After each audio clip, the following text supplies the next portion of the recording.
Lead the charge with Milwaukee. Performance, power, precision, no petrol hassles. Learn more at milwaukeetool.com.au. Milwaukee, nothing but heavy duty. Aces, I know I always talk about the RIXXs, but I got to offer you the discount again. In case you've forgotten or in case you're sleeping under a rock, we have a special discount code for everyone that listens to this podcast or watch the podcast. It's ACES. Head online to RIXXeyewear.com.au and use the discount code ACES and you'll get 20% off. That's right, 20% off, 1/5 at checkout and free express shipping. So head online, RIXXeyewear.com.au and check it out. All right, do we have a big show for you today? Let's get stuck into it. Welcome back, everyone, to the Tommy Talks podcast. Got another huge guest in the building. I think it's our first NBL player, current player. We've had a few I guess Jock Landale used to play and he's playing NBA, but Mitch Creek in the building, brother. Welcome to the podcast. Thanks, mate. Great to be here. Great to have you. I've been traveling a little bit, but the NBL season, you get to, I haven't been to many games lately, but I see Craig Moller, he's arrived. And I think the last game I watched was Big Craigie. How's he going? He's good. Obviously, we were rivals at Sydney and United, and he's gone overseas and played, come back, had the injuries, but now he's fresh, he's ready to go. He's a great piece for us because he's a hard-nosed guy. He's enormous. People think he's like 6'4" or 6'5", but he's actually about 7 foot, even with the hair. He's a great team guy that we need on our roster, but he just fills a lot of gaps on the court. So having someone like Craig is just a great utility guy who can do it all. Has he shaved the bum fluff off his chin yet, mate? He hasn't, no. We used to say, Craig, get rid of that. And I think he would grow it longer, and we used to get, oh, come on, mate, clean it up. I've cut a few guys in the past. I take the piss out of it during COVID, but I actually started to learn, and I cut like our physios, some of the players every week. Hair cutting? Yeah, so I started doing a bit of barbering stuff, and I won't say that I'm handy, but I'm better than half the barbers that probably cut some people's hair. So I've actually told him, hey mate, like if you ever going to shave it off, like let me know. Like worst case scenario, you're going to shave it bald anyway. If I do a dog shit job, you can still shave it off. He's actually agreed to it. So we're going to try and do it this week. So he's going to shave it off? Not the whole thing. He has talked about shaving off the mop, but about doing the backs and the sides and then trimming him up a little bit. Okay. So I'm going to step up to the plate. Yeah. And I might hit a single. I might hit a home run like that just then. I reckon you'll hit a home run. I think the great man needs to. It's just the stubble. He needs to clean up. He had the little goatee. Oh mate, it was one of the funny things. We used to obviously play footy together, but it's good to see him back as well. He's had a couple of years there with the knee and all the injuries and whatnot. But it's great. And what about you, mate? How are you traveling? I know you got your nice tan. Is that because of the Puerto Rico? Is that starting to wear off? I came back from Puerto Rico and saw my godkids back in Horsham, and I got a photo holding them. And I actually look like I have a spray tan on. Like it was horrific. Like I actually came back so dark. Over there, I was the white guy. Like I wore my budgie smugglers every day on the beach. So fluor orange and yellow and pink. And yeah, I came back thinking I was pretty light and came back and I looked like Gary Brown on our team. Like I was just as Puerto Rican as he was. So the photo's really funny. But yeah, look, it's a little bit of hangover of Puerto Rico. I miss the sunshine. I miss living in the sun on the beach. I've never had it before. And coming back to Melbourne, the weather's so bipolar. I don't know if I should wear a hoodie or I should wear board shorts some days. But I think if you've got a backpack with both, you're going to be sorted for Melbourne. I think today, as we shoot this podcast, 27 and just unbelievable. And then the day before, just stinky. So you're right. Bipolar. I've never heard that term for the weather. That's I'll have to steal that one. Yeah, it's pretty valid. I mean, even now, like I've got my I played golf before this, so I've obviously got my golf kit still on. But this kind of is fitting. I've got long pants and a button up on, like a little polo shirt. But I could actually have to put a jumper on after this, or I have to take my pants off. Yeah. I don't know which I'm going to do. So when I go outside, I'll have to assess it. Walking down the street in your budgies, I reckon. Yeah. That's brilliant, mate. And let's start there. Like let's go back to where you grew up, because I will talk about that quickly. And I want to go to Puerto Rico and your off season and really tap into how that shaped you up for this season. But talk to us about where you grew up. Give us a little bit of a snapshot on where it all started. When did you know that you were really good at basketball? Well, I grew up in Horsham, country Victoria. It's a little town, 15,000, 20,000 people. You didn't really know if you're any good at anything because there weren't a lot of guys that tried out. I mean, the footy teams normally had, just enough to kind of get by. Some people missed out here and there, but it was very, very minimal. Played footy, basketball, did little athletics, everything, cricket. Anything I could try, I was always doing. We had a little bit of land, so we had 20 acres we lived on. So the country was kind of very much home and still is home for me. I'm not much of a big city person. Although people kind of think that I brush off and rub off as a bit of a city boy with what I do and sometimes, what I'm doing, like what I'm wearing or whatever else. It's actually the opposite. I'm just a comfy guy that likes being in the country and nice and quiet. So I played basketball from a really young age. I was scared of the basketball the first couple of years. I was about 7 or 8 years old. I walked around with my hands in my pockets. My basketball shorts had pockets at the time. And I was too scared to touch the ball. So the first 2 seasons, Mum and Dad said, hey, look, if you're going to keep doing this shit, we're not going to play basketball. You got to play something different. Mum actually went home, sewed my pockets up, and I started kind of catching the ball. And, I had to actually do something on the court and mingle. And after that, it was footy, it was basketball, and I didn't really know what I was going to do. I was better at footy than I was at basketball. I was a leading goal kicker. I was the best in Ferris in the juniors for a few years, played some senior games, and was playing, doing a little bit of TAC Cup, like the Bayat Rebels program, training with them in the preseason.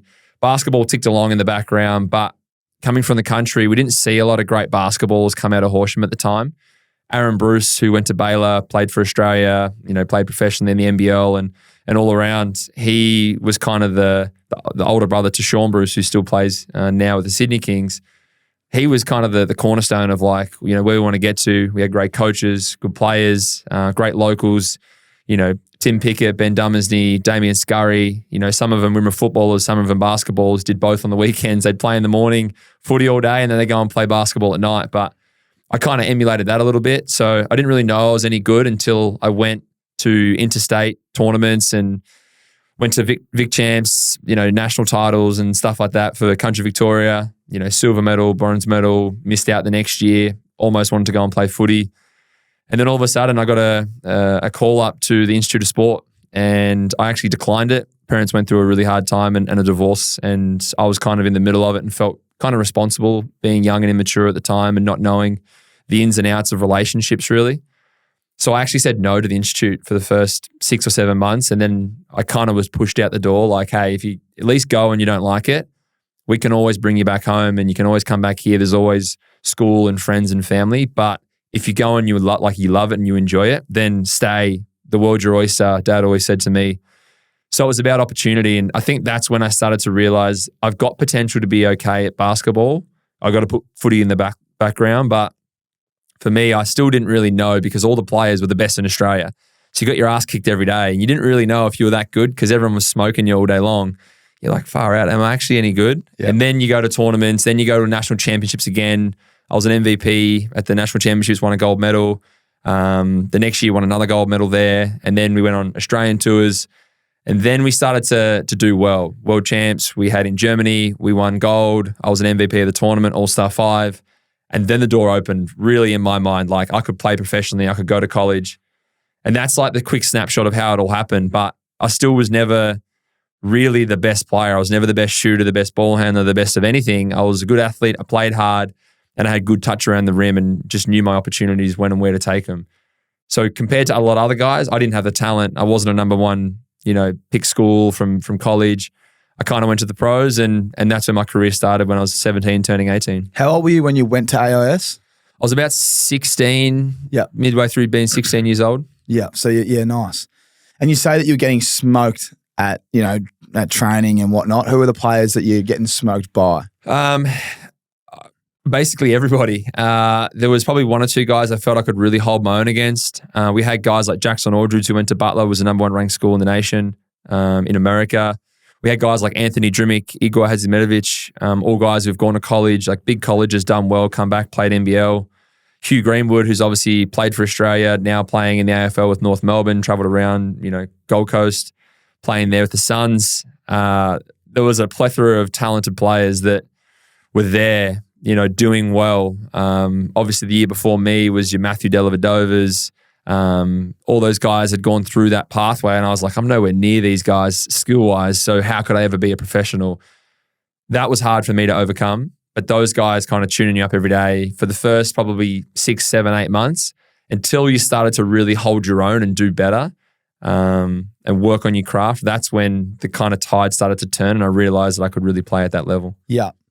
Yeah, and so you're saying you didn't have much talent, but you just maximised everything else, and that's kind of why you reckon. I mean, you won MVP, like you just said, in that tournament. You surely would have grown a leg after that. Yeah, you start to build confidence, not from accolades, but I guess from performance. And sometimes the ease of performance is the hardest thing to acquire in any skill. It's great to play around a golf, or it's great to make some baskets and hit a couple good holes or shoot a couple threes and make them. But it's like, can you do it consistently? Like every day. And then can you do it with less effort? Can you do it at a higher level with less intensity? And you kind of start to manipulate the game. And I started to realize that if I was stronger from the gym work and conditioning I was putting in on the running track and everything else, then I always had a leg up on everybody else. I could set screens, I could roll harder, I could be more athletic and finish on the ring, I could play through contact. And I think that ability to do that and then apply a bit more defensive pressure allowed me to be, I guess, just fitter and stronger for longer, and it gave me more opportunities. So then when I did get my opportunities just to finish and get some easy ones, I was always, connecting on those. So yeah. I think it was about understanding that was really important. And for other guys, I noticed that it wasn't as important. So I was like, I can put more time into that. And I always put time into ball handling, shooting, and other things. But my growth in those areas weren't as quick as my physical conditioning. What happened next? I'm really interested because you've just had a pretty successful little period there. So what happens? And this is what I love about podcasts, is because there's a lot of people that are tuning in that are young athletes that might be, the next Mitch Creek, and they don't know what's next, and they're on the same path. What happens next in that period, just so we can kind of, understand the industry and the pathway? So I went from the country Victoria basketball, like local basketball, to state champs, which is like country champs. We're talking Stawell, Ballarat, as the furthest, maybe Geelong, and that team always used to kick our ass. But your Bendigos, your Echukas. So those are the local areas. And then you go to a state championship where it's like your big city Melbourne teams, and we used to get absolutely pumped. Like we'd get pumped by 50, right? You go and pump teams locally by 50, then you go and get absolutely rinsed. Then you go to like a national championship. You try it for a state team. You make the state team. You start to perform there, and then you perform again at a state team. Then you get a call up to an Oz camp. That was my pathway, and then institute and so on and so forth. Other guys I know have never made a state team, never made a national team, and been or just as successful as I am. And Nathan Sobey in the NBL plays for the Brisbane Bullets, an MVP candidate this year so far, bronze medalist at the Olympics, Commonwealth Games gold medalist, never made an Australian team, never made a state team, went to I think a very low division college. So my pathway and his pathway are very different, but we met in Adelaide. So from there, I signed with the Adelaide 36ers. I was 18 years old, signed a 3-year deal with Marty Clark, who was the head coach at the Institute at the time. I was very lucky because a player, unfortunately, touch wood, that it never happens to anyone else again, in a position where someone gets injured, season-ending injury, and then I got a call up to play. But from there, I played 3 years, and then I ended up having Joey Wright come in as a coach, and that's how I ended up kind of staying in Adelaide for 5 more years with Joey until my tenure finished. Went to Germany, went to the NBA as a bit of a call-up and try and see if I could make it there. But that initial pathway for everyone is different. And NITC, ITP camps, like their intensive training programs, they are based all around Victoria, all around the nation. And you can go for a weekend camp with a bunch of kind of basketballers who are pretty good at basketball, some of them not so good, some of them really good. And that's where you get to kind of see where you line up with the rest of the nation, I guess, and the rest of your state, country, or metro. And as I said, it goes into state teams, it goes into Australian teams, it goes into potential AIS, but you don't need that pathway. You just need to acquire skills from a good coach, and you need to practice, repetition, discipline, and patience. Yeah. I always teach if you get taught a skill set, you have patience, you have repetition, and you have a perfect execution of effort. Doesn't mean the repetition is perfect to how I want it. It's about, are you holding your follow through? Are you using the correct guide hand position? Are you just doing the basics well? And are you repeating that process as good as you can? If you do that over the course of time, you're going to incrementally get better every day. Now, when your skill set grows, you grow as a player. Those 4 pillars give you confidence. Confidence is the next thing you need to be great at this level or any level. You see the kids that are super confident nowadays, young, old, they have confidence, right? And the ones that aren't super exuberant and, out there, very, loud and rambunctious, they're just confident internally. They don't need to be that extrovert. They're introverted, but they're confident in their skill set. Those things is what kids need nowadays. If you have that, you'll always get selected down the line. It's just a patience game. Well said. Yeah. So you're obviously doing a lot of coaching on the side? I do. Because you've got that nous about you, you can tell that you're quite passionate and you would be a great coach if you weren't. So there you go. I do quite a bit of mentoring and coaching now. I've designed some kids booklets even around the mental space of mental health and wellness in sport, resilience training, goal setting, implementation, daily routines, all those things kind of built in so they can kind of start to learn what those things are, what those feelings are, and how that actually affects the physical part of the game. Because we both know it's not about just kicking goals. It's not about just getting touches and that's it. Because you're going to have 20 touches and lose and it's your fault. You could have 50 touches and you lose and it's still your fault. But you're like, well, I've done a pretty good job, I think. But then the media slams you and then your mental starts to creep out of the comfortable, healthy space. And then all of a sudden you're starting to think about that and then you have a dive and then you really play one bad game and then they're on you. That space, kids are more involved in at an earlier age. So I think it's really important for them to learn that. And I think that's why I'm trying to teach that at an early age. Learn your skill sets, practice, repetition, discipline, mental health, resilience, do all the goal setting and planning. And they're going to have a good foundation to be successful in sport, in life, in relationships, no matter what they do.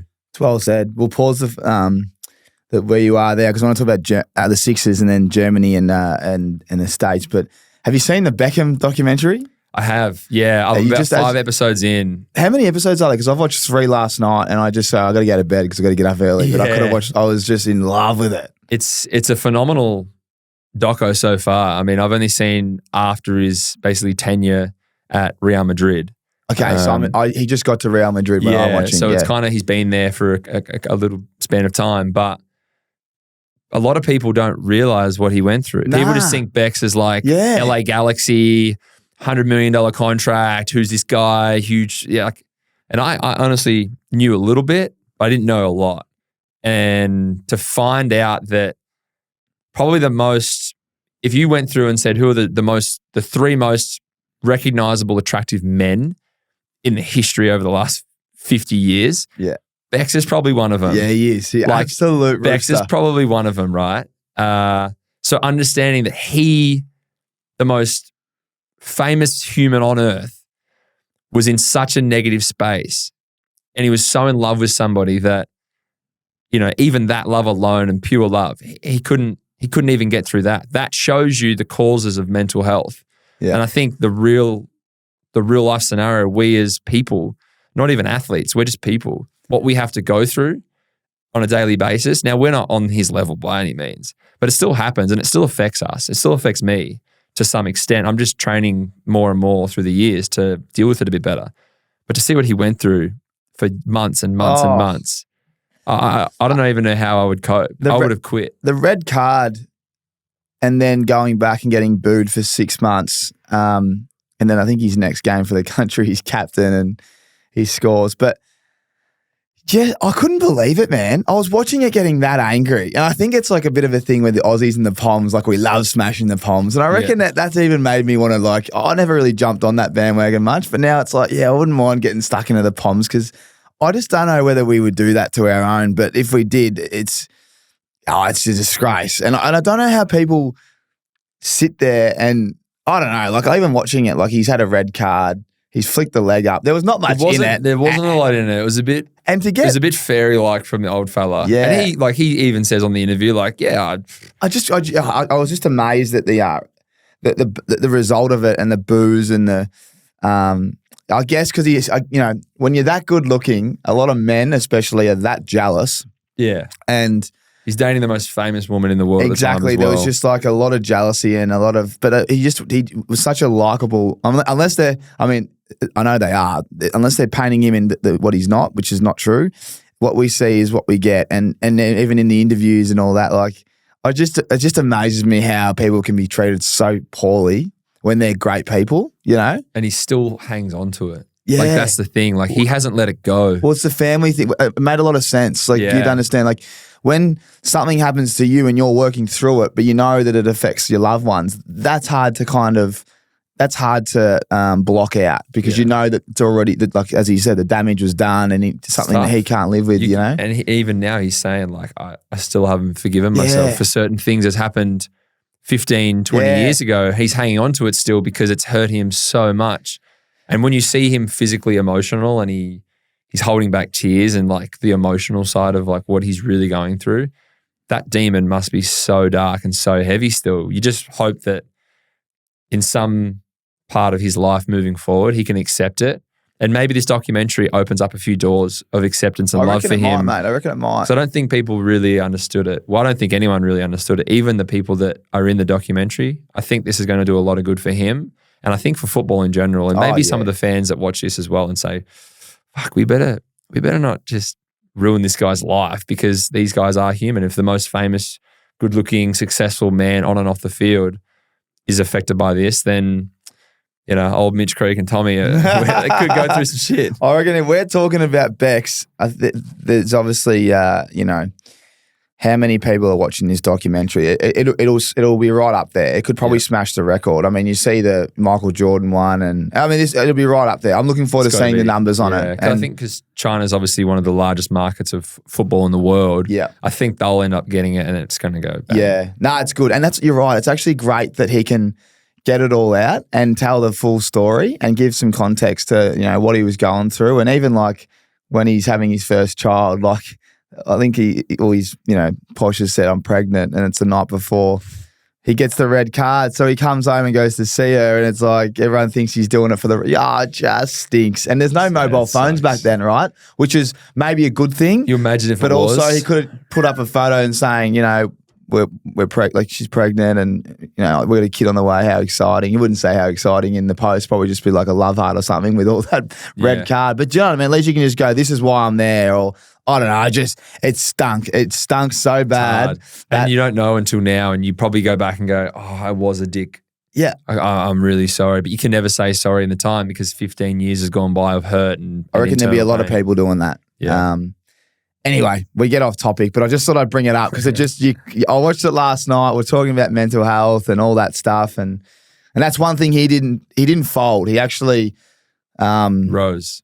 Yeah. He can sink or swim, and he definitely didn't sink. And that's something that, like, if I was a teacher, I'd be almost saying, kids, watch this. You know, this is as bad as it can get, but there's two ways of going. And that's why it was inspiring. It made me love Bex even more. You know, like I used to like love what he was about and but now I actually can understand him. And it's like, as a person, as a family man, as a husband, but also like a footballer, like he's got a bit of ticker. The moments that happened where you went, that was out of this world, amazing, incredible.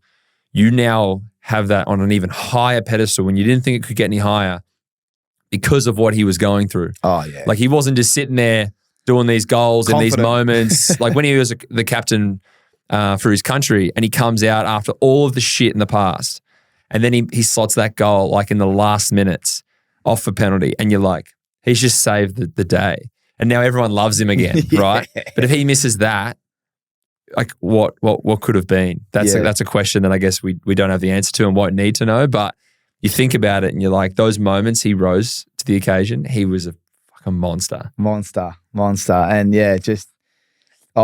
anyway, I could sit here all day and talk about it. Let's get back to you. When you give me a little period, like you're talking about playing at Adelaide, like what did you learn? You know, I always ask, why didn't you go to the NBA earlier, or understand why people do go or don't go? So I'm just really interested to know what do you want out of your career when you're at that level? You know, are you just trying to get your apprenticeship to get to a higher grade or league, I should say? Or not, you were very comfortable there and, you wanted to... It's a lot harder to progress through leagues than people think.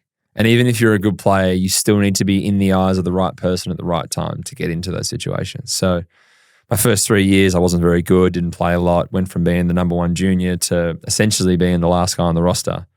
But my time with Joey, my first 2 years, I basically hated because he was so hard on me and so tough on me, but it was a toughness that I didn't know I needed, and it unlocked potentials I didn't know I had.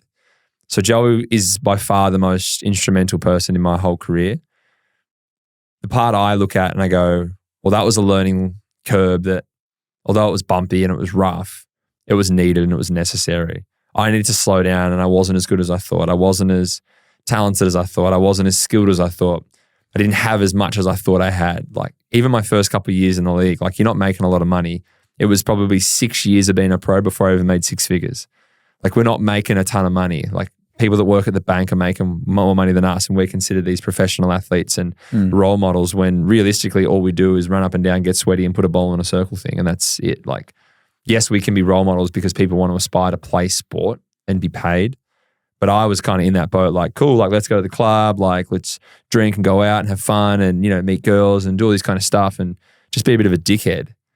But then I had to really come back to earth when I was struggling a lot. And then I think that was the first time I really understood, like, anxiety and stress. Like, I started to really feel that. And then Joey was like, you don't know how good you could be. Like, you're kind of wasting it. If you don't, like, put your head down and get to work, you're going to piss this away. You've got so much potential. I can get you there, but you need to trust me.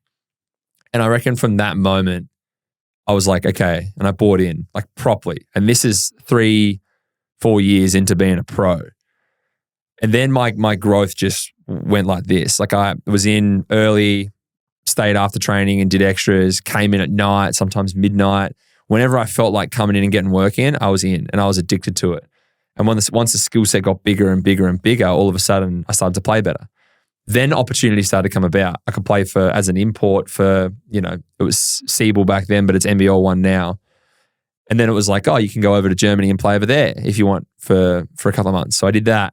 And then I came back and I went from the last guy on the roster to a 6-man to a starter with Joey to then being one of the main players to then being a captain. I was a fans MVP of the league.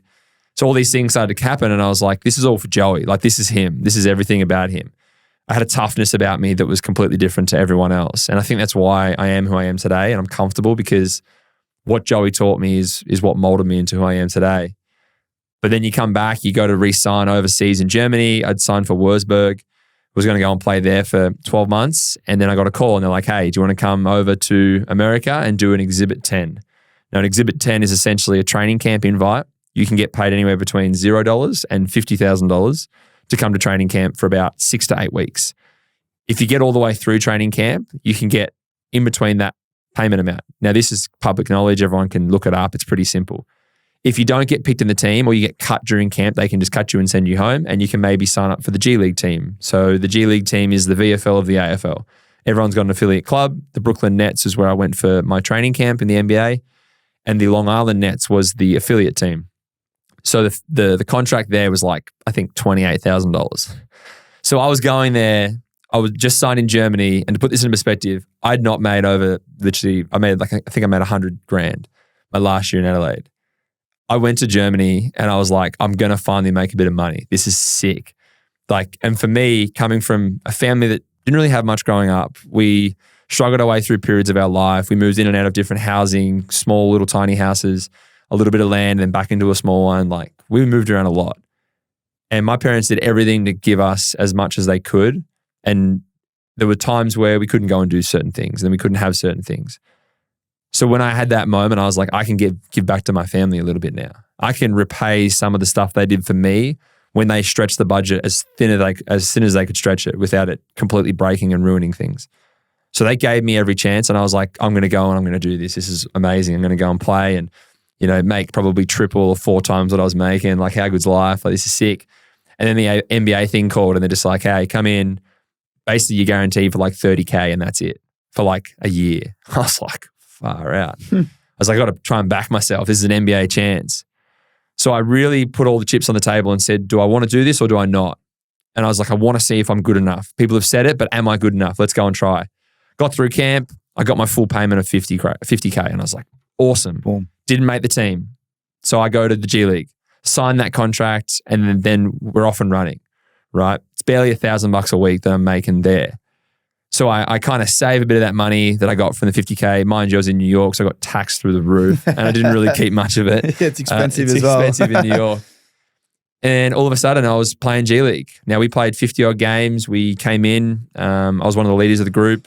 Had a really successful season, finished with the most wins out of all the teams in the NBA G League. And we got to probably 4 or 5 months in, and out of nowhere, you're gonna get a call up for a 10-day contract. So I was like, sweet, this is awesome. Like, yeah, we'll be in touch. We'll let you know the details. A week or two goes by, nothing. And I was just like, to my agent, I'm turning down life-changing money overseas, and I'm being told I'm going to make it, but I'm not getting anything. So I stayed, and I was playing pretty well. We led our team, a lot of games to a lot of wins, and then nothing. I actually called the coach he was one of the assistant coaches for the Australian team, Will Weaver, and I said, hey, mate, I don't know if I can stay much longer. Like, this is hard. Like, I was struggling and being away from family.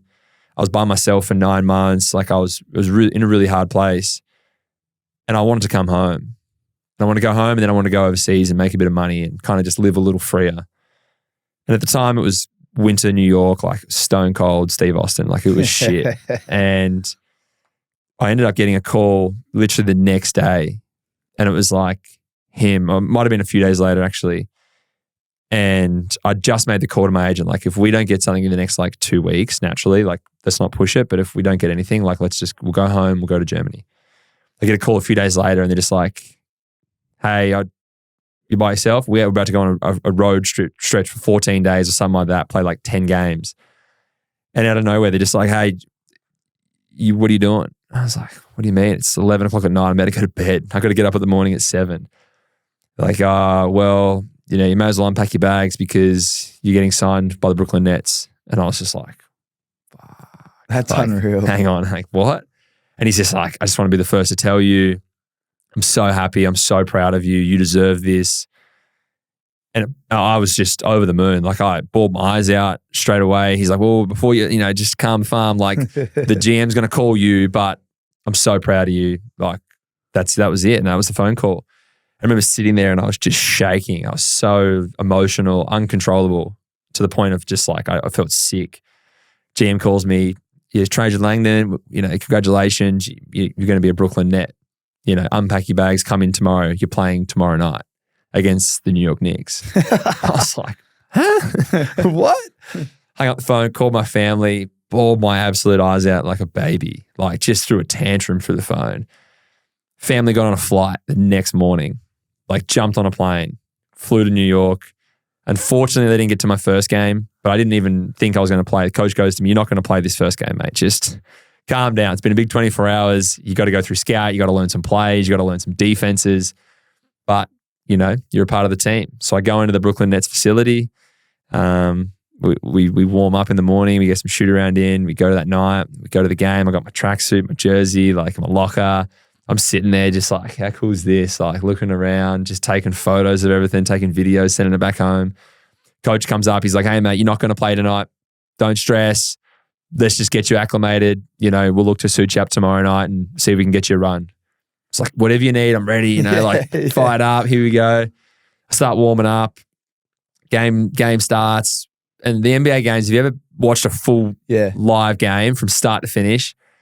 It's long. It's a long night, yeah. It's a long night sitting on the bench in a pretty chilled stadium.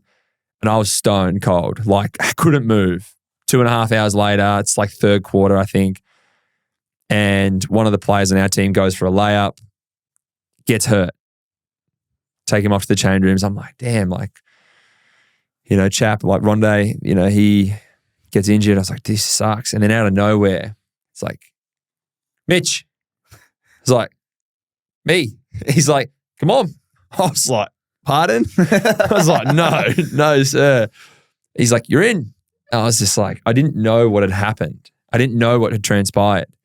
But what happens is, which I found out, I went in to shoot the free throws for Rondé because he got fouled on a shot. When the player on your team gets fouled shooting 2 and gets injured and they take him off, the opposing team's coach will select the player from the other side to shoot the free throws. Knowing that I'd just been signed on a 10-day and wasn't going to play, they fully picked me to miss both free throws. At the time, I just sat there for 2.5 hours and I was like, this has got to be a joke. As I'm running on the court, one of the boys just like gives me a little smack on the arse and he's like, don't fuck it up. I run on. I missed my first free throw. I could not feel my arms or legs to save myself. My knees were just like cactus. My hands were tight. I was panicking and I was like, I'm about to shank both of these. Like that's all I could think about. Went down, missed my first, went down, shot my second, made it. Oh, that's great. That was my first bucket, sub straight off. Boop, straight on the bench again. And that was my first moment as an NBA player. Where was the game at?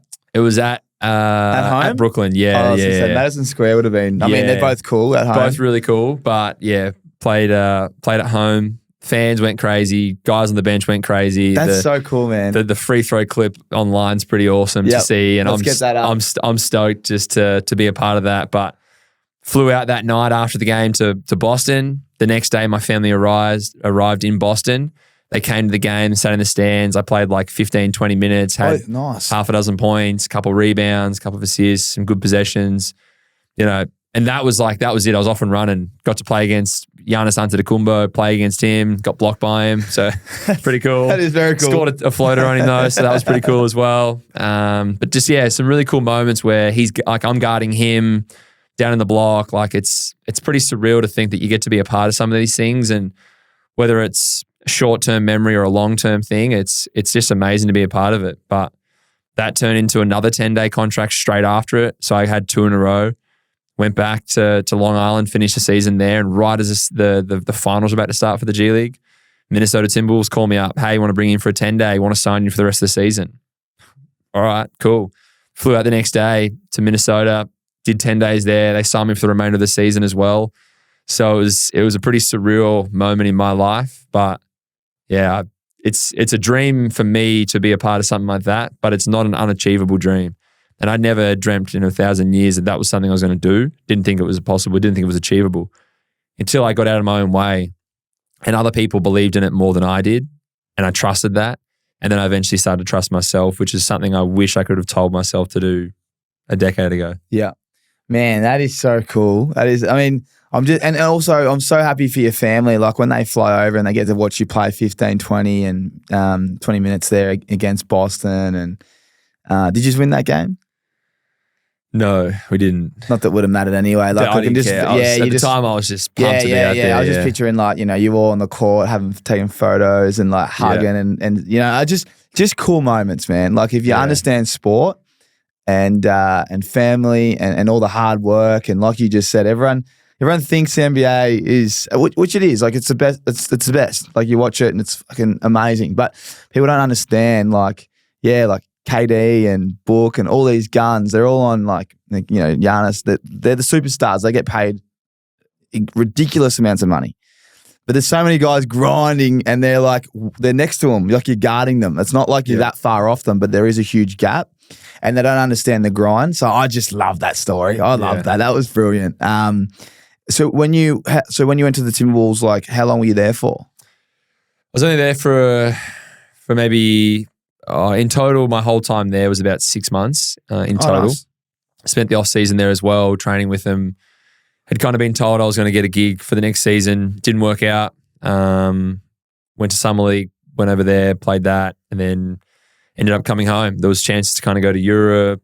But at the time, I was like, I get to come home. There's a new franchise, Southeast Melbourne, starting. We'll make you a marquee player. And that's where you start to make good money. You start to realize that the money you can make in Europe, you can also make at home if you're good enough.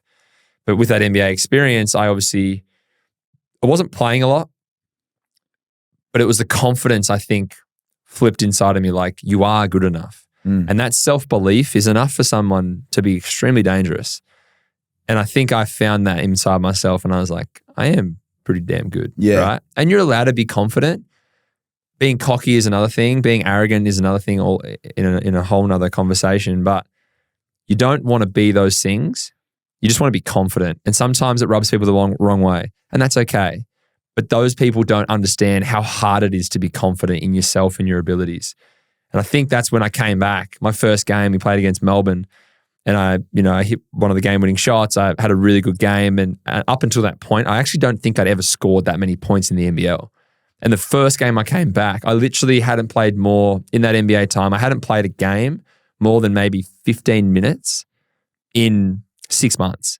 So I'd come back and I was just thrown in the deep end, and it was just like, go, be successful, help our club win, beat the other Melbourne team. It's a huge rivalry. I was like, holy shit. I didn't really think much of it because I didn't realize how grand of a scale it was being played on and how much of a talking conversation it was until after the game.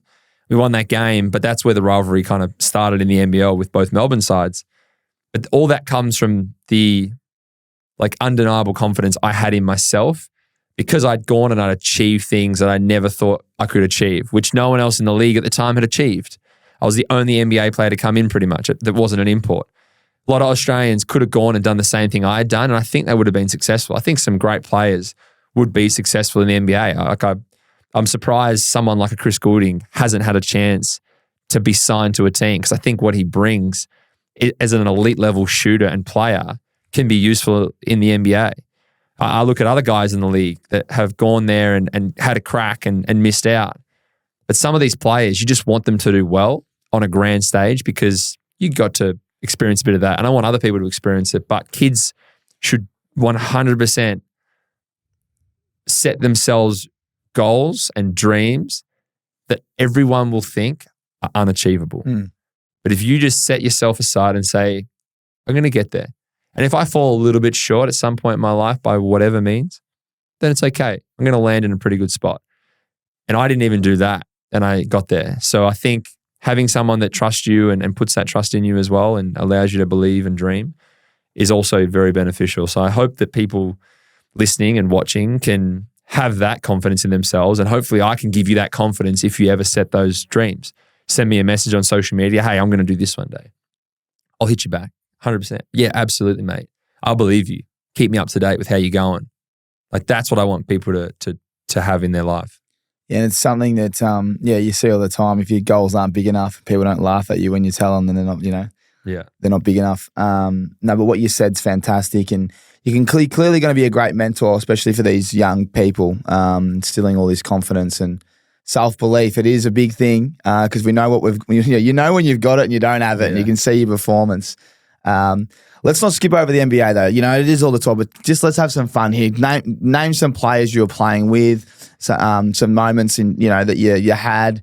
Just what did you notice about the locker room? Because go back to the Beckham thing when he goes to Real Madrid and they don't speak the same languages, but they're all good. There's a lot of money in the room. People they all play the same position. There's a lot of that going on.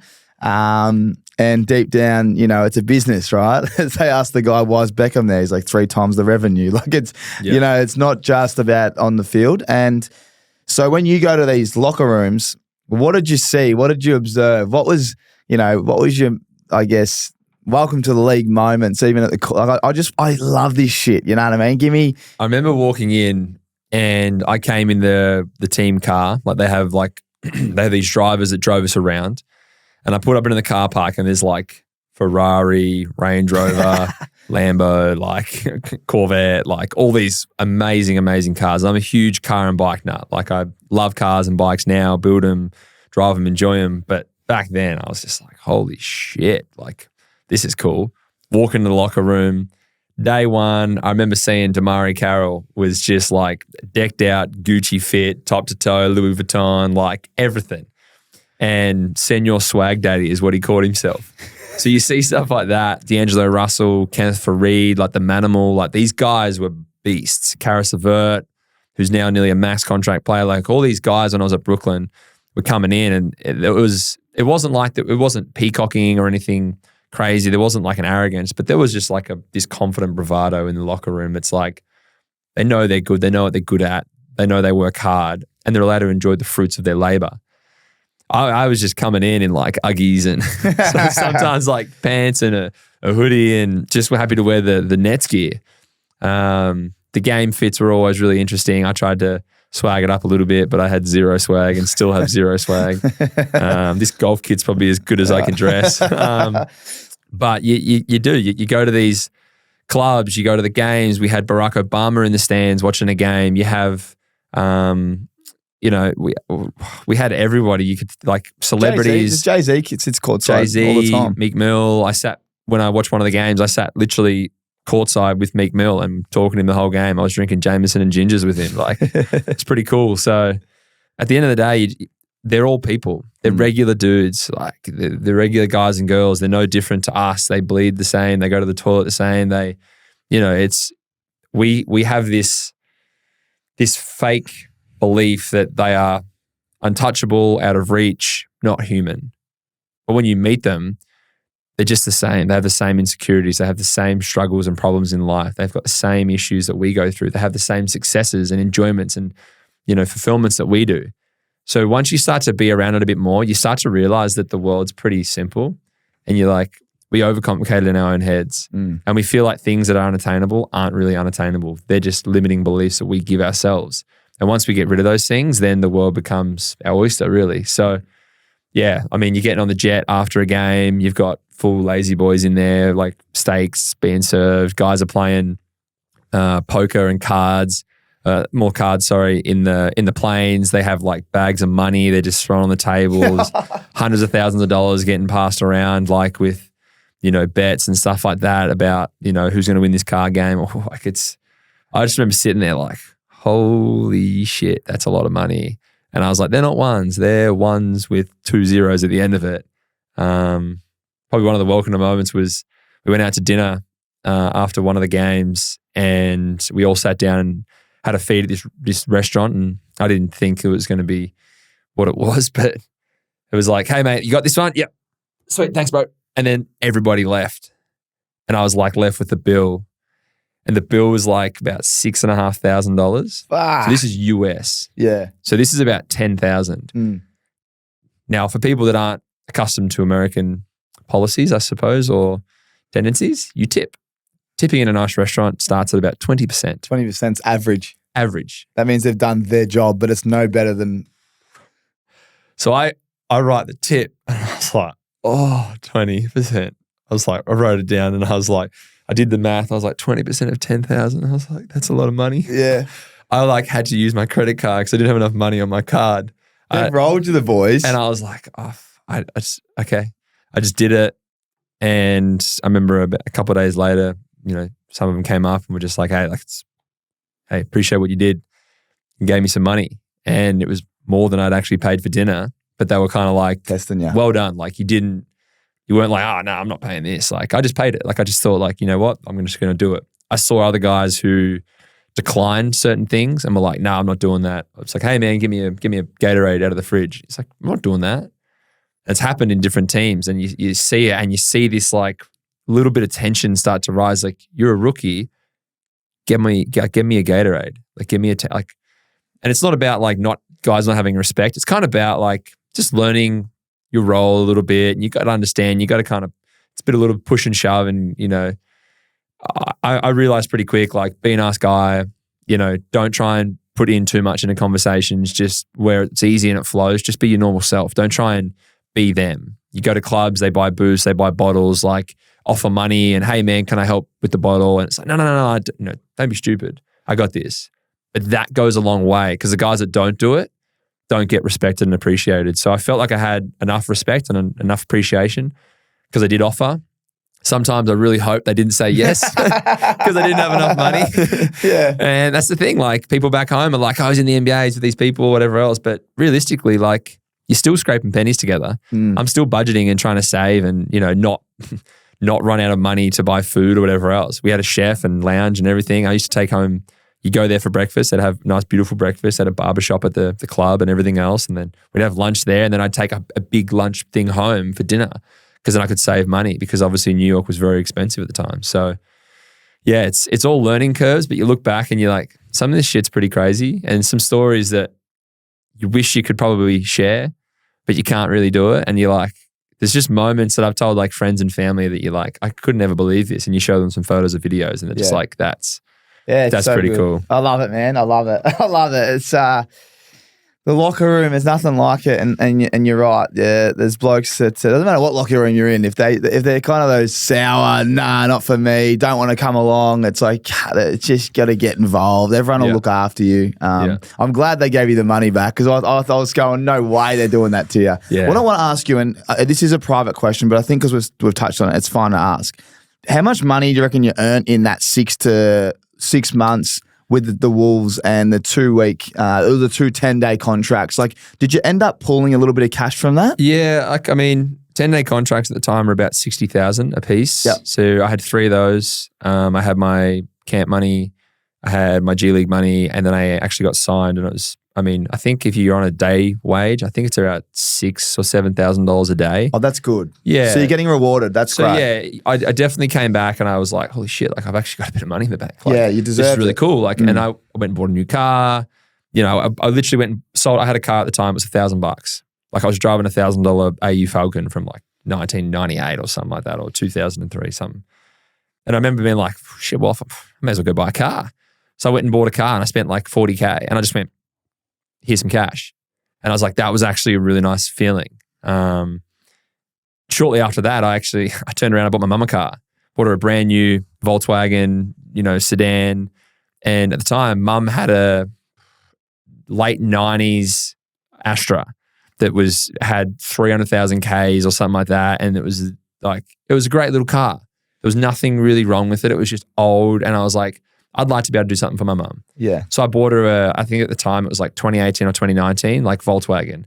Beautiful car. And I just gifted it to her, didn't tell her, put a nice little bow on it. Mint. Was able to, surprise her with that and do a really nice video for her. And yeah, I've got some photos. Like I'll show you that one. That's awesome. Probably one of my proudest moments was not that money changes anything, but fuck, it makes a big difference. Anyone that says money doesn't make people happy, you've never had a lot of money. I'm not saying I have a lot of money. I'm just saying I've had enough to make some choices. And that's made me and my family a little bit less concerned about when's the next bill getting paid. Yeah, a bit of security. When's the rent getting paid? Like I was able to pay a couple of years rego, a couple of years insurance, buy a car out for her and say, here you go. And for the next couple of years, those repayments didn't have to come in every month for insurance. They didn't have to worry about, how do I pay a $900 rego for 12 months? Or how do I get it serviced or whatever? I just went, here's a couple services. Here's a couple of this. It's already prepaid. When you have to, bring it to my mechanic. He's going to do everything for you. 2 years. And it was just like, that was an amazing feeling. And to see my mum and how happy she was, she's like, I didn't ever need anything like this. I don't want anything like this. But those moments where people don't expect anything, especially family, is sometimes the most, I guess, surreal feelings for me, being like, I was able to give someone in my family, someone who I love so very much, this opportunity. It was really special. So cool, man. So cool. And I'm glad that you did earn a little bit of cash. Because as you said, it's a grind. You want the reward. It's not about the cash. It's just about, it's a bit of security helps, but also, as you say, like there's a reason LeBron James is still playing. And you can't tell me that the cash hasn't helped. He's probably got the most elite everything around him, and that's why he's going to be the oldest and the best to do it. You know what I mean? So it helps. And, in your situation, that's awesome to hear. I love people that give back as well, because you're not there without your mum and other people in your life. And no doubt that's what, I don't know, but that's what spurs you on, is being able to do things for people in the community. So it's that's good. And that's why I thought I'd ask. So let's go back. You come back home and now you're playing, you're the marquee player. How was all that? What's changed? We'll talk about the Boomers in a second, but I want to know the period from there to now, you as a player, how have you, I spoke to Chris Anstey. He spoke about your shot. Mm-hmm. He reckons that you had to improve your shot, and you did. Yeah. What have you done on your shot to make yourself more consistent? I think limiting beliefs is something I spoke about before, and it's something I do a lot of work with now with Danny Kennedy, who's my strength and conditioning and mentor, does all my mindset training as well. But it's one of the things we talk about a lot is limiting beliefs. And I think coming back, having the NBA experience, having that confidence, having a little bit of security financially, just for a small period of time even, is a very nice, calming feeling. It's like, wow, I don't have to worry about my rent, my bills, my opportunities, going on a holiday. I can just kind of live a little bit and enjoy a little bit of the life. So then we go into the seasons, we start playing. Our first year was pretty unsuccessful as a club, I guess, from a wins and losses point of view. We had a lot of injuries. Year 2 was very successful. We got to the semis almost. We got to the semis, but then we almost made it to the final. We played Melbourne United in a 3-game series, lost game 3. But some of those things that happened was I came back and I trusted that the work I'd done in the NBA was going to pay dividends over here. I put a lot of time into my shot, put a lot of time into just repetition and just the discipline side of things. And I think that's where that side of my development really improved, because I was so like reliant on, I have to go in and I've just got to do the right thing today. That's it. Get up, go to the gym, go do my conditioning, go do my rehab, get my recovery in, go and do my workout on court, go and get extra shots up and keep that process going. Just be consistent. I don't have to do 2, 3, 4 hours on court. Just do 30 minutes of really precise, really elite work. And then maybe in the evening, we'd have a team session, right? Then you do your team session. But every day it was that kind of mantra of like, just get a little bit better today and be a little more consistent today, a little more professional today, a little more excellent today. And then the dividends started to pay themselves out to me. Play games, start to make more shots. Then the defense comes on to you a little bit harder. Then all of a sudden you drive by them a little bit easier. And then once I started, I was like, ooh, hang on a second. I'm really playing inside, outside, mid-range as well. Then it was like, okay, now I'm in the conversations for, some of the top players in the league, which is a really nice thing at times to feel, but also coming with that is obviously expectation, leadership, captaincies, the media try to get on you a little bit more and you're in the limelight and spotlight a lot more. So that was very different doing the media side of things as well. All of a sudden the 3rd season, 4th season, now we're into the 5th season, back as a captain, the last 18 months, still a co-captain with Kyle Adnam, who's not with us anymore, but seasons prior, like there's just differences of like how the seasons shape themselves, I guess. And every year we always say it, and it's actually true though, but the league's got better and better every year. So for me, now it's about leadership. What is my job there? Like what is my role that I've kind of undertaken? It's about trying to help other people be consistent and be a little bit better today, and everyone stay on a pretty even keel mentally. We don't get too high, we don't get too low. If we can stay as healthy as possible, we give ourselves a chance to be successful. Now, we might have started this season 1-3. We might go 1-8. In Puerto Rico, we went 1-8 to start the season, and then we finished on top in our division, right? And we went to the semi-final and nearly made the grand final in game 7. So it's not about how you start, it's about how you finish. But for us, it's just about consistency every day. So I've learned along the way, it's less about winning and losing, and it's more about consistency and just being a good person every day, trying to make sure I'm there for other people, trying to make sure now I'm there for myself first, my partner, my family, whatever it is in my life, I need to put myself first majority of the time, because if I'm not okay, then I can't help someone else. I'm going to be, trying to help someone and I'm a sinking ship. I don't want to pull them down with me. I just want to make sure I'm okay so then I can help other people as well that I care about. And I care about my teammates. I care about my coaches. I care about the community. I care about the fans. I care about all the things that I'm doing off the court. So if I do those things, I take care of myself, I can take care of my business and whatever else I'm putting time into. It's well said, brother. One other thing that I think you care about is the boomers. And I'm really interested to ask you about this because we're all passionate basketball fans in this room, and there's a lot of them that listen, and the Ausmerican Aces especially. That's why we're called the Ausmerican, Australian and American sports fans. Look, the boomers probably struggled just recently, and there's been a lot of talk about you and why you're not in the team. I'd love to ask you what you think is going on there, and do you believe that you should be playing, and should you be in the squad, and what's the, if you can touch on it, but like, is there any talk around camp that, you might be coming back in or what? Because something's going to have to give off the last kind of campaign. I know Jock went down, but I feel like you're the perfect kind of person to come in. I know Daly, I listened to Bogues that does his podcast, and said he knocked back NBA contracts to sit on the bench because he wanted more court time to prove himself for the Olympics. So, you think about two blokes that can come in and add value. Like, they're the first two I think of. What's your thoughts on all of that? I only just really touched on this, not long ago with getting saucy on the Southeast Melbourne podcast with Alan Williams, but he's beat me to it. Yeah, I think for me, It's never my choice not to be a part of the team. I've always been the same person on the court and off the court. I respect everybody. I'm always patient with people. I don't go outside and cause a ruckus. Some people think that because I skydive and I race motorbikes that is not a kind of trait that we want around or whatever else, but that doesn't actually explain why I do those things. It's a precise discipline and control that I need in those moments, which gives me such joy and inner peace. So when people try and say, oh, it's because he does all these crazy things, it's not true, right? It's not crazy. If you've seen me skydive before, you watch me fall out of a plane and softly land on the ground. It's not about extreme. It's about control and self-discipline. Now, I've never gone in and said, I don't want to be a part of the team. Never in my life. It is not my decision. That decision is out of my control. It is the people above me that make those decisions. Now, whoever that is, wherever they are, it's their choice not to have me in the team. Now, I look at it and I say, look, I'd love to be a part of that team. I absolutely bleed green and gold. When I got my name called out to be on an Australian jersey for the first ever time, I bawled my eyes out. Every time I get called up, I get teary and emotional. I call my family and they get emotional. Playing for Australia means absolutely everything to me. And the fact that I haven't been able to play, even in lead-up tournaments, I would fly. I would run through the ocean. I would somehow run on water to Guam to play in a tournament. Doesn't matter what it is. Tell me to get a canoe there. I'd go and buy a canoe and I'd paddle my ass there to be a part of that team. If I got called up today to be a part of a game in an hour on the other side of the planet, I would find a way to get there. Being a part of an Australian team is everything. And I've never not put my hand up. I've always been healthy.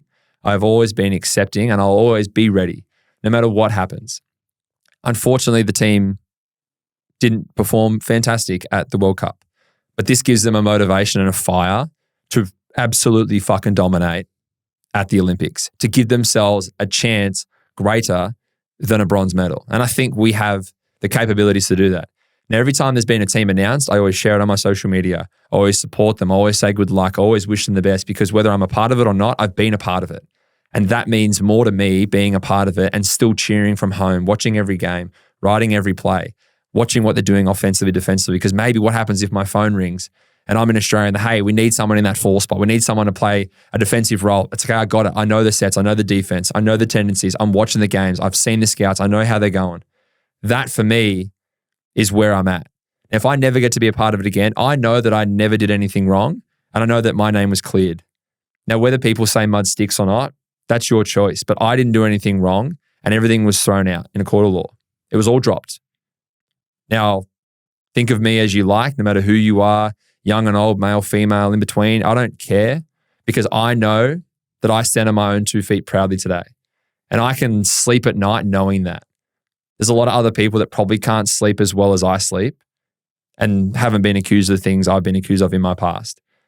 But I sleep pretty fucking good, knowing that I am who I am today and I'm proud of that. So yeah, it's hard because I see it and I know I can help. I know there's certain players that say, hey man, like, you know, why aren't you a part of this? Do you not want to be a part of it? And I'm like, absolutely, I want to be a part of it. And it's like, wow, that's crazy. That's baffling. I've had certain players reach out and be like, man, we want you on the team, but it's not my choice. I wish it was. I don't want people to miss out either because I want them to play for their country. I've been able to play for my country. I want everyone to play for the country, but unfortunately there's limited spots. If I get a call up to camp, unreal. Let me prove myself, right? Let me show I can help. But as I said, it's not my choice and I have to live with that. If I don't get to play for the Boomers, I've said to Dave Bewa, I've said to the 3x3 that I'd love to put my hand up and play 3x3 for Australia. I just love to pull on the green and gold again because that's how much it means to me. And if it's not 5-on-5, then it'll definitely be 3-on-3 in the future, 100%.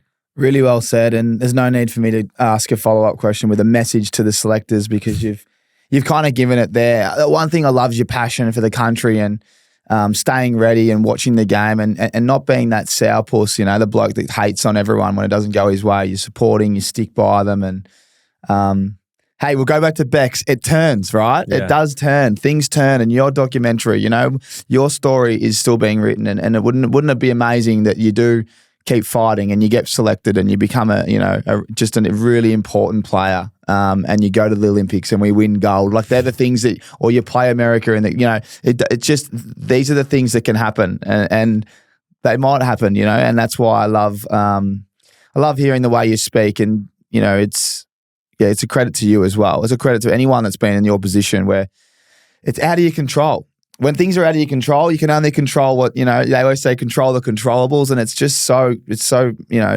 great advice, because if you start beating yourself up about those things, which we've probably all done, it does get you down, because you go, oh, this bloke, what's he doing and that? And my name's cleared. Why are they thinking of this? And da-da-da-da. So, mate, well, before we move on, I just want to say all the best with it. And love your mindset, and it's a mindset like that I used to love playing with blokes like that, and even today I love being around blokes like yourself with that mindset, and it's a successful one. So yeah, I'm really rooting for you, and we're rooting for the Aussies as well. We, as I said, they struggled a little bit. There's certain things that, like you said, but it's all timing. We want I don't know about you, but I'd love to win the Olympics over the gold medal over the World Cup. Be great to win both of them, but the Olympics is it's big. It's very tough. Not many people go to the Olympics, let alone win a medal. And basketball's the sport's massive at the moment. So, really well said, and hope it all goes your way. And I love the fact that you say I'm available, I'm watching, I'm fucking do they send you when you're out of the squad? Are they sending you the plays, or you literally got to pick them up off the television? So you can't even educate yourself. So you have to pick them up. No, when I was at the previous Olympic camp, Brian Gorgon was the head coach, and the assistants were who they were. Now, I remember speaking to the assistants about the sets, what we're doing. You're starting to go through the defensive, the tendencies, all those kind of things. You watch it and you go, that's what they're running. And you can kind of start to pick up in the game. Someone will come down, they'll be yelling flow. They'll be yelling wedge. They'll be yelling, horns, or, horn side, whatever it is. And I can kind of make mental notes and be like, this is horn side action. They're coming for Paddy on the 2 side, right? They're going to go, side pick and roll and empty that corner out and try and Spain action it. Whatever it might be, I can look at it and go, okay, cool. I can kind of understand a fair bit of it. Defensively, what are they doing against a great guard like a Dennis Schroeder? How are they playing that? Are they hard showing? Are they going under? So we don't get given those things when you're out of the squad, but obviously when you're in the squad, you're getting all of that. So I remember seeing some of it, and Brian Gorgon's a phenomenal coach, phenomenal human being, incredible. One of, if not the greatest Australian coach. But the thing is if you don't get it, you got to learn it, right? It's like anything. I can learn a lot of things in life if I pay attention and I study it. So that's all you do. But you're right, when you miss out, you kind of don't get that information. But, as you said before, you look at a Delhi and you say, the man's, you wouldn't say he's redefined himself, but I think he's got that little fire or big fire that has come into this NBL season and said, I'm that fucking good. You can't miss me again.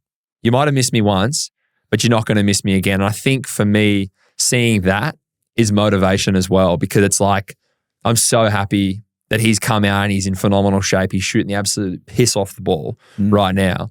He's playing at both ends. He's creating left and right. He's bumping guys. He's talking shit. Like, he's motivating his teammates. And Melbourne are being successful. And I said in the preseason, when the NBL asked us in these interviews, who's the MVP this year? I said Matthew Dellavedova. I'm not allowed to bet on it, but I would be putting my money on that man, because he is in some kind of form with a mindset to prove how good he is and how valuable he is. And I really wish him all the best. And I really hope that he gets to pull on those colours, because I know if it means more to anyone else in this world than me, I know Delhi will give me a run for my money. Yeah, well said, and I think he will. He's great to watch. Just has talk about effort. It's 100, mate. We go to questions now. Obviously, cool. Our Ausmerican Aces, we put up a little thing, and I appreciate you sharing. So there's always some cool questions. So I'll just go to the Aces questions here, just to see what we've got. There's some silly ones as always. I like it. I got to sift out a few. I know there's going to be some of my mates that are going to be throwing some absolute turd flies in there. Yeah, there's always here one. There's an Instagram page, Coffees and Frothies. And it's a simple question. Would you prefer a coffee or a frothy? Coffee in the morning. But depending if the boys are there, I'll have a couple of frothies. But you're in great shape at them. Have you leaned up a little bit? Like, you've always been a muscly man. People always ask me, like, "Oh, what have you done?" I weigh more than I when I left. Last year I finished the season about 100, 102 kilos. I came back, I was about 105, and was probably a little leaner upper body wise, but probably a lot of my strength playing Stronger. 60 games in Puerto Rico. My lower body's a little bit stronger, so probably evens it out a bit. There you go. Budgies or jocks during a game? Yeah, jocks. Can't wear budgies. I feel like I'll chafe me tattoos off my legs. What's given you the biggest adrenaline rush you've ever had? Obviously, you love your extreme sports. Oh, biggest adrenaline rush would have been the first time I went up in a hot air balloon knowing I was about to jump out of it with a parachute. You know as a skydiver and like a base jumper that the first 1,000 feet of altitude when you're going off the ground in a balloon, your parachute won't open in time and you'll just be a smashed egg on the ground. So I was actually sitting on the outside of the balloon and I have a little hook into my leg strap, just like holding onto the basket, but my feet, like I'm literally on this, legs out the side. And I had this emptiness and I was like, oh, that's pretty sketch. And there was a balloon with about 15 skydivers in there. And in the balloon, there was about 5 or 6 people going for like a 4 a.m. sunrise hot air balloon experience, not thinking there was going to be 15 idiots in the balloon. So that was probably the craziest feeling and the most adrenaline I'd kind of felt, because I was like, I actually know this moment for the first 1,000 feet is pretty sketch. But after that, yeah, you're all sweet. Oh, you're built differently. I tell you, I couldn't do that, man. I think I'm scared of heights.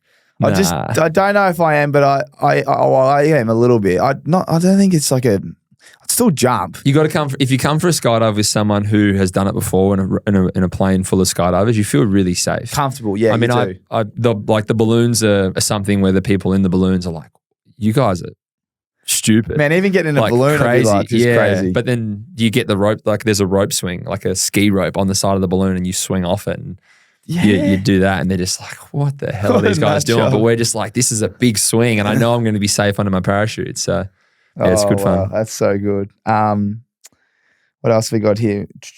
Someone said, why did you take the kids' food? I don't have any context to it. Can you help me out?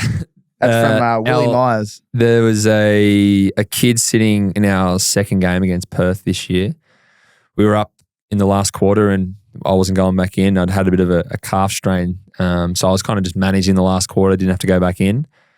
But the game was all and done pretty much. There was about 5 minutes to go and there was a kid sitting next to me eating fairy floss and it smelled really good. And I like looked and I was just like, is it good? And he's like, yeah. And he kind of like, you want some? And I was like, yeah, can I have some? So I took his fairy floss and I ate a couple of handfuls of fairy floss. That's so good. Fairy floss that's one of the best things you can have as a kid.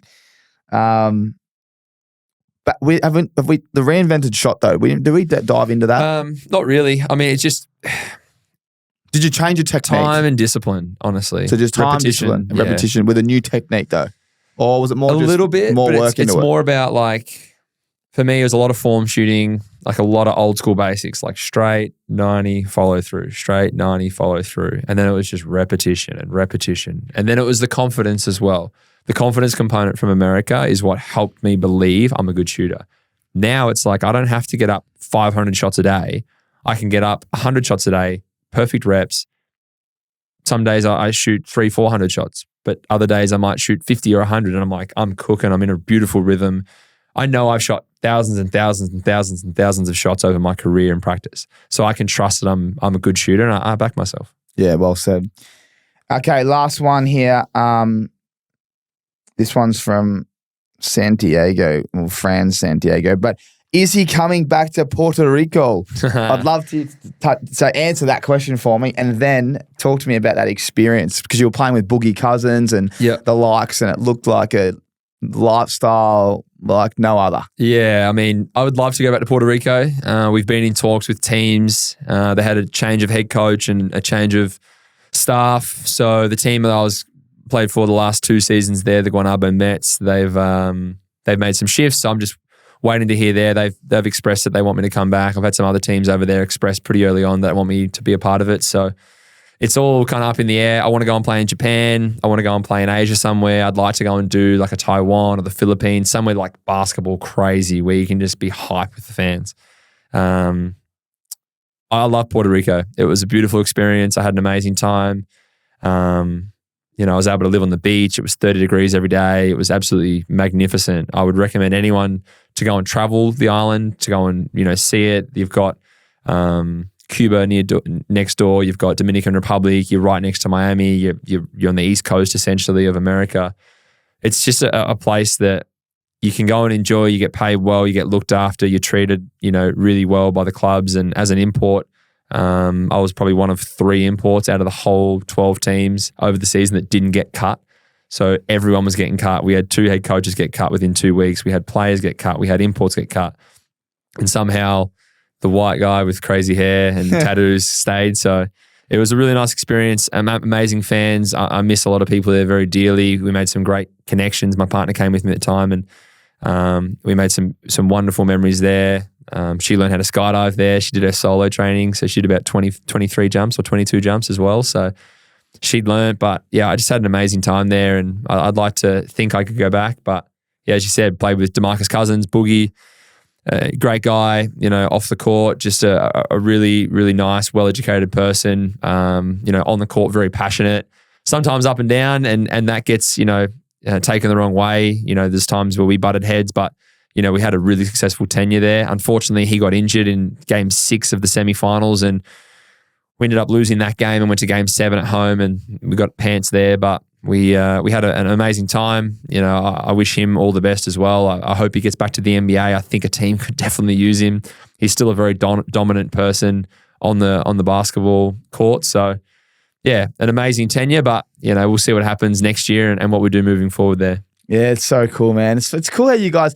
Is that your off season, right? Is that what you would call your off season, or is there just no off season in your league? Not really an off season because in those. I know it's so full on. Yeah, I was only there for about 4.5 months, but in some of these countries, like you can go and make just as much money you make, say in Australia or anywhere else, over the course of 12 months. So it's smart because you double your money up. You get paid monthly over here in Australia over the course of a 3-year deal. In that 3-year, you might go and play in Puerto Rico, Japan, and then Asia. And they're happy with that in your contract? You're allowed to do all that? So you're still getting paid in one place and you're getting kind of your extra savings and stuff in the other place. So if you're smart about it, you can save well, you can make sure you're doing the right things off the court and making some moves there. But then you get to go and enjoy the lifestyle of somewhere new. So that's where, for me, never played in Japan, would like to go and maybe try the city, the snow, or the beach areas of Japan and see if I like it. And skydive maybe over there, Tokyo or something. That's something that I need to ask before we go to give you the new RIXX behind me. There's a few things you get when you come on in. I got me sunglass brand, but they're brand new. I haven't even seen them yet. You get the tools. But before we go there, the contract clause around extreme sports and borderline professional MotoGP, you got these passions of outside of basketball, like everyone does, and they're yours. Talk to us about the contract clause around that stuff. It's something that I speak to the GM and the owner straight away and say, look, I skydive. I have for a lot of years now. There is this extreme sports clause that go into most contracts. Now, some AFL guys are like, you're not allowed to water ski, you're not allowed to snowboard, you're not allowed to do whatever. I look at it and say, okay, if you can run me through exactly why this is ultra dangerous, or why riding my motorbike every day or doing track days or whatever it is just as dangerous or more dangerous than me going to training, rolling my ankle and being out for 12 weeks. I've never had an injury from skydiving. I've never had an injury from racing motorbikes. I've never had an injury from riding motorbikes. I am safer on a motorbike riding every day to training than I am in a car. I've had about 7 car accidents. 6 of those were not my fault. One of them was I was young, stupid on my phone, bang, hit a car, dickhead, right? Learnt my lesson, did what I had to do. But the other 6, got T-boned, got rear-ended, I got smoked on a bike one time, like riding a push bike. Like I could ride my bike, get cut off by a car, just going for a leisurely ride to the park. There's so many things. If we wrap yourselves in cotton wool through my whole life, I'm not going to be able to have the mental clarity and focus to go and do my professional job if I don't have some kind of peaceful outlet. And people go, oh, extreme sports, skydiving and racing motorbikes. How is that peaceful? As I said, you watch some videos or whatever else of me racing and you go, that's crazy, that's stupid. But I'm in a full protective triple layer suit with airbags inside of it. I've fallen off smaller bikes and whatever. I've fallen off a big bike one time in my entire life and I got straight back up, got right back on my bike and started riding again. So the fact that people go, it's really crazy and stupid and silly, you don't really understand it. It's actually really safe. You're in a controlled environment. There's medical staff standing by. There's everything there just in case something goes wrong. But I can have just as many accidents at training, in the gym. I've had a back surgery. I popped my back out at the gym doing a simple deadlift, and it wasn't even a heavy weight. Missed about 6 weeks. Shooting the basketball. Ended up locking my elbow up, had a whole bunch of bone spurs that chipped off when I was shooting one day, out for 12 weeks surgery. You know, there's all these things that people say that are dangerous. Skydiving, I fall in the air. If you've seen any of my videos, I jump out of the plane and I just do this and I just fall on my back. And it's like a cool little exit, but it's something that like you're just falling. And if you've never fallen for a minute, don't tell me you know what it feels like. If you never watched me land on the ground, I could land on the cushion. I could literally land on this chair pretty much. Like you can be so precise with it. And I do so much training. I do indoor skydiving. I do all these things. I do all these courses. So I'm trained. I'm just as much of a professional because I learn very quickly and I learn patiently. I don't rush it, but I absorb information really quick and I have really good feel for throttle, controls, brakes, ability to steer the bike. So I surround myself with very, very talented people. I learn off them. I start at a pretty low base. And then I learn pretty quickly, but I take my time and we don't rush it. And we never force ourselves into bad situations. And if I feel like my focus isn't there, I get off the bike. I don't skydive again. If I wake up and I'm like, didn't get much sleep last night. I feel like shit. We're going to go skydiving today. And I'm like, I'm not going today, boys. I didn't sleep well. I want to make sure I feel fresh. I don't want to risk anything. I had an oversight one time. I've had nearly 300 jumps. I had an oversight one time and my chest strap came undone. And I was in the air, upside down, falling with my feet up and my head down, and I was going this way. Now, if my chest strap comes undone and it's strapped around my legs and I'm head down, obviously the shoulder straps will just come off and the whole thing will fly off. You can overlay it. It's pretty funny. But controlled it, knew what I was doing, hinged my arms, grabbed my other side, pulled my parachute, buckled my chest strap back up. But those are the moments where you need to be prepared. You need to be around professionals and know what they're doing. So people always ask about it, but the biggest thing is I was very transparent. I said to the club straight away, this is what I do. If you have an issue with that, then don't sign me. Like, that's cool. Yeah. They were all sweet with it. And yeah, we came to an understanding and we have an agreement in place that allows me to do what I need to when I need to. But that's the thing. I'm not skydiving 5 days a week. In the 3 months I've been back in Australia, I've had 1 day of skydiving. Yeah. That's it. I have had no track days on a motorbike. So like it's just sometimes when it aligns and you have a day off, you go out, have a jump or ride your bike. No, it's well said. And I don't understand it, so it's great because now I do. I tell you one thing, I'm still not doing it. Yeah, fair enough. You're a machine. Maybe one day. Maybe one day. I've got a note here from someone, I've done a little bit. Are you mates with Luka Doncic? We've had interactions in the past. What was that like? Pretty awesome. Like he came in his first year. We did summer league together. We had training camp together. Spent a bit of time around him. Interviewed him on the bus. People thought that was pretty funny. Asked him a bunch of quick fire Aussie questions. What were the questions? Really nice guy. Just like this or that's. Kangaroos, Vegemite jokes, saying stuff like that. So. They love that shit, don't they? Yeah, and like people thought it was really funny, and it kind of pops up every now and then on like social media pages of like some Aussie kid interviewing Luka, and it was pretty funny responses from Luka when he was young. But yeah, to see that the career he's had is phenomenal. We've talked online a little bit. He plays a lot of video games, but yeah, he's very, very special human being, and excited to see what he does for the rest of his career. I think he's got a phenomenal career ahead of him. Oh yeah, he's going to be big. It's funny. I think I saw a clip that he was playing maybe Call of Duty or something, and they're like, "What's your name?" He's like, "Luka." He's like, "Where are you from?" He's like, "Dallas." Like, and then the kid's just like ripping him. Yeah. Like, oh yeah, you sound like the basketball. He's like, "I am." Yeah. And then they're just probably like, "No way, like, this is crazy." Yeah. He's like, I am. I just play. Like, didn't you play last night? I was like, yeah. Like, it's just cool when they get on there. But same thing. Like we always like misinterpret who people really are, and he's just a lad that loves playing Call of Duty. Fucking brilliant, mate. Brilliant. Now, got something for you, man. Got the brand new RIXX. These are called Boston, which is actually quite fitting. Which is quite fitting after you played your first full game in Boston. These are brand new. I haven't seen these. I've seen them online. So what I'll do is I'll get you to put these on. These are the Boston Dark Crystal Grey Polarized, guys. There's 5 colors. So they're yours. They're brand new. Ooh. Looking forward to seeing. Have you even put these on? I haven't, man. Oh yeah, that's so good. This might help my golf swing. They're thick. Thick daddy. They're nice and These are good. I like these. Thank you, man. I lost my sunnies from Puerto Rico. I got them as a birthday present from the missus at the time, and she lost them. I lost them. So sorry. We love found them. yeah. We love people that lose them because then there's another sale. Yeah. I like it. No, fantastic. Thank you. No, pleasure, mate. This one is RIXX on tour. Everyone out there, rixeyewear.com.au.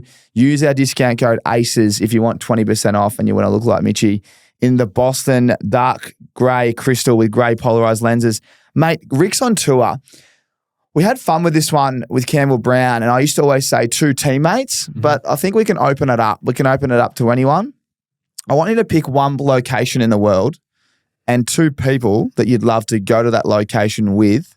Take your RIXX eyewear. Tell me who and why you would take those people. I would go to the Swiss Alps. Never been there, always wanted to. 1, it's a beautiful base jumping and skydiving location, but 2, obviously a lot of like snow skiing, snowboarding. The 2 people I would take, I reckon that I would take Lewis Hamilton. Yes. One of my favorite Formula One drivers, also a skydiver. Yeah, he skydives. Yeah. He jumped in Melbourne when he came down for the F1, so it was pretty cool. Lewis Hamilton would be number 1, and I definitely would have to go potentially an actor. I'm going to say that if you're going to go like an Aussie legend, I reckon you might go someone like a Russell Crowe, just because he'd be an absolute lad to get on the piss with, and he'd have a bunch of stories, or even like a Hugh Jackman, just like a good Aussie lad, well-versed, well-traveled, seen a lot, but would be down to do some cool shit together. So those would be my 2 picks. I've got pretty sensible, polished Lewis, and I've got the rough and bustle. the tough guys over here as well. I love that. So. A lot of people are doing that. They're picking a sensible guy and then someone that's going to party hard, live dangerously, and that way they can go either way, and they can, I feel like we could twist Lewis's arm. He'd come skydiving with us and whatever else, but I feel like Russ would make us shotgun a few beers before we get out of the plane. So and it's see if we can get Lewis to do that. And they'd have a lot of stories. Like you said, I was thinking you're going to go with a Hemsworth, and then I thought, oh, no, you want someone that's got a few more years on them and plenty of stories. They would have seen some stuff, wouldn't they, those 2? That'd be some sort of trip. That would be a good trip. I think we could smash out 2 weeks there and have a ripper time. There you go. Well, thank you for putting them on. RIXXeyewear.com.au. Use the discount code ACES. And grab the Boston, who are brand new. They're literally brand new. That's the first time I've seen them. I'm looking forward to trying them on. I think they come in 5 colors. So looking forward to hopefully that they're not. No, hopefully they sell out quickly. But there's a few spare pairs for myself because only a few. It's a limited, a new style, that one, mate. Before I pass you to, we talk about your Milwaukee Tools handiest moment of your career. You've got a few side businesses as well. Obviously, RIXX is mine. When I started footy, I set up RIXX. We're now 7 years in, but one thing I love about yourself is you've got a couple of side hustles that I'd love to talk about while you're here. Can you talk to me about what they are and when you set them up? Yeah, so I've there's kind of 3 things at the moment that I've put a fair bit of time into. I bought a franchise called Mr. Potato.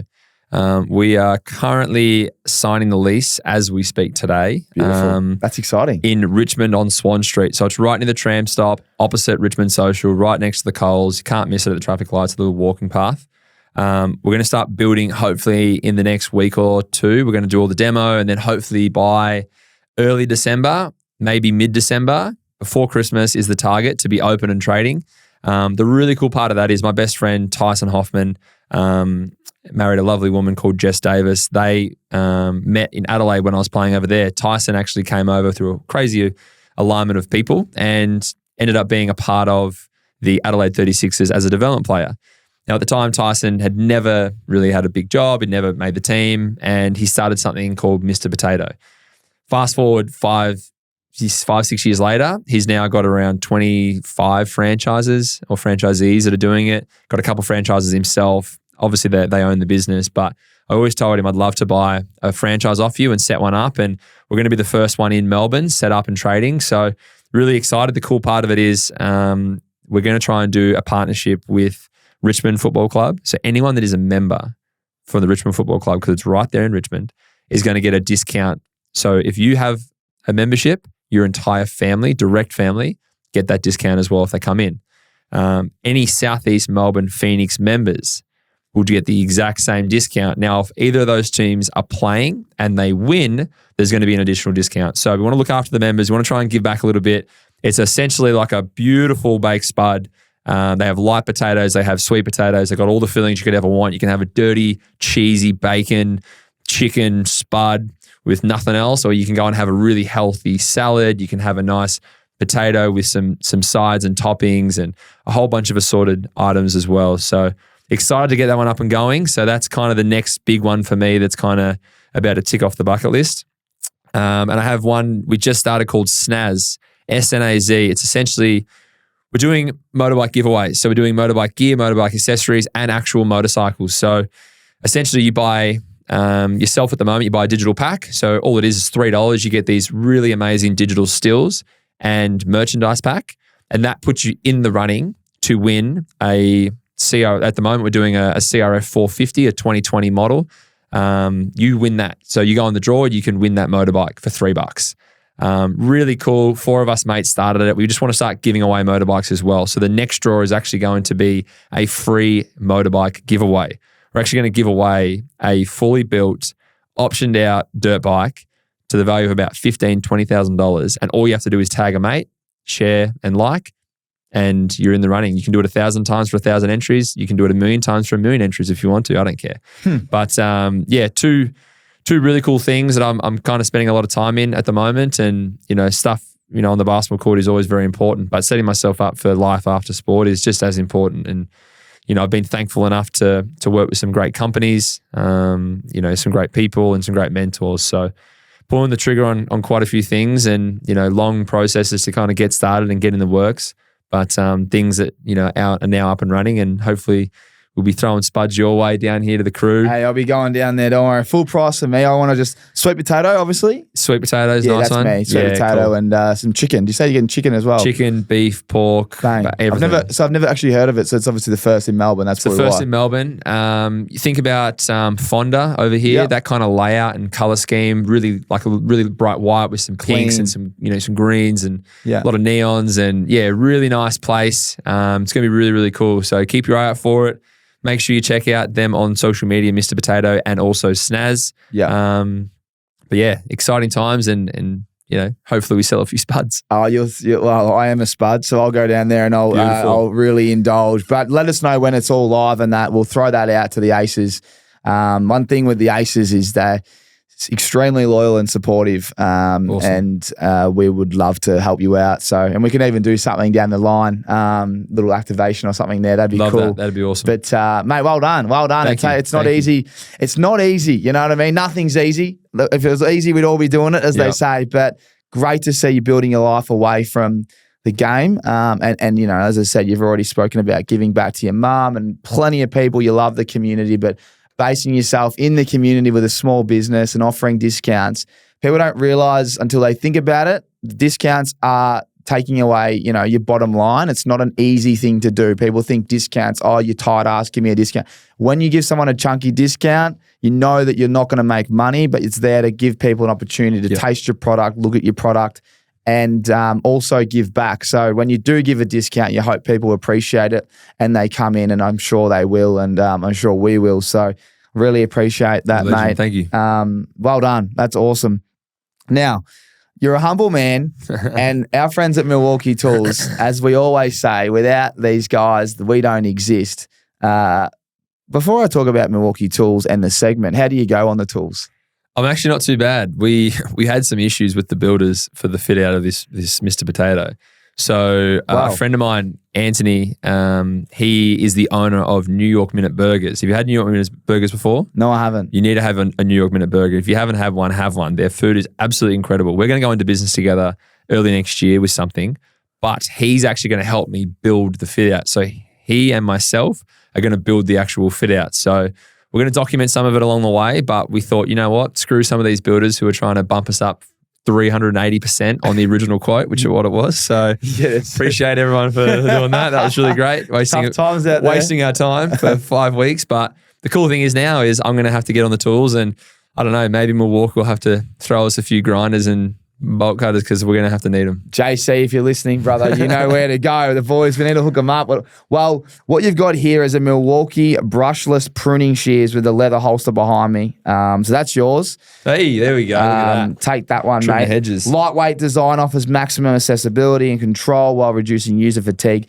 1,500 cuts per charge on a 13mm branch. Comes with a 2.5 amp starter pack and a leather holster to get you started, which is right here, brother.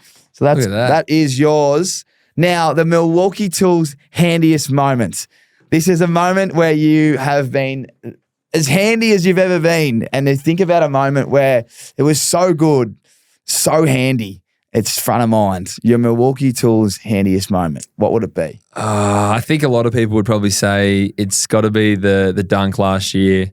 It went viral. It was on ESPN Sports Center against Melbourne United. Isaiah Liafa on our team got a steal and threw me a little drop pass, came down the middle, big 2-foot tomahawk dunk. Unfortunate at the time that there was someone in the vicinity. Delhi copped that side of it.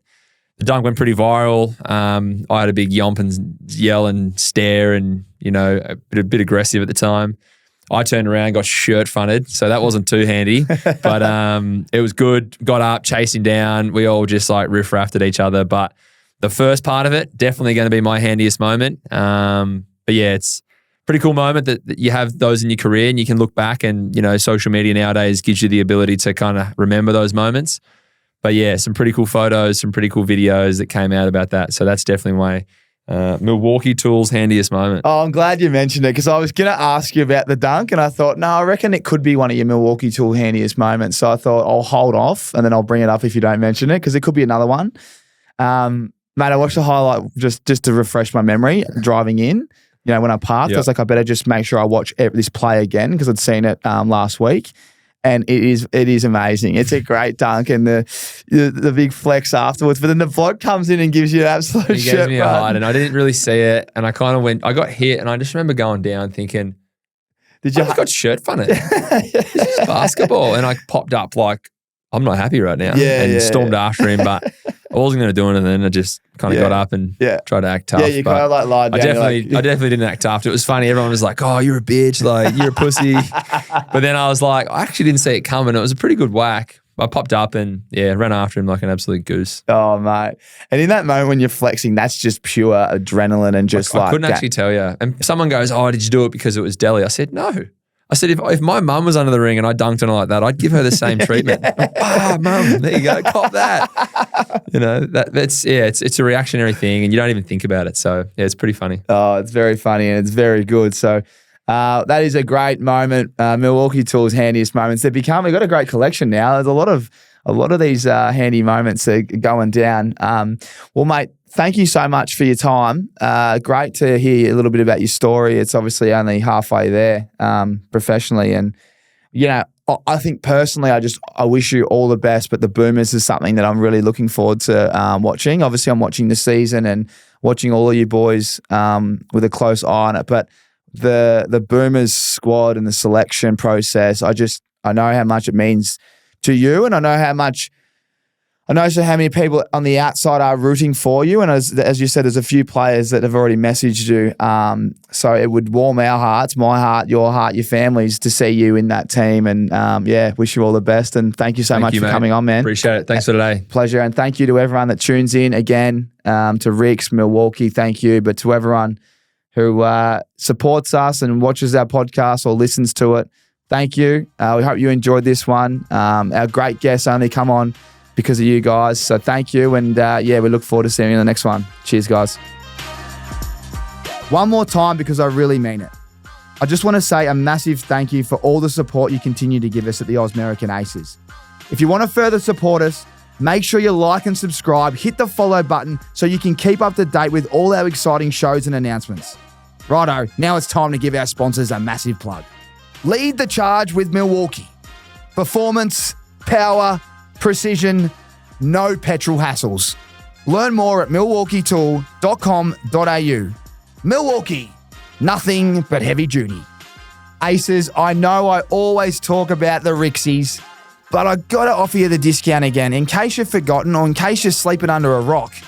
we have a special discount code for everyone that listens to this podcast or watch the podcast. It's ACES.